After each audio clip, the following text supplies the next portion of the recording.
سالها بعد با دید بیشتر درباره امروز ما می نویسن.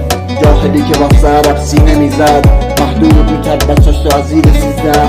مطمئن باش می نویسن به دین بیرم، ترانه دوز مردم عادی و به تیغه میبست. به چشم میدیدم دهه 80 که پیله میکرد، خون میرید تخم آزادی ریشه میزد. رسم زمین سینه سوخته دیده میشن، قاضی رپ خونده واسه دید بیشتر زیر این شهر. یه سوال دارم از آخوندهای حقیر، وقتی نظر مجانی میدم من فقیر، چرا تو پول حرفاتو میگیری مردک کسی؟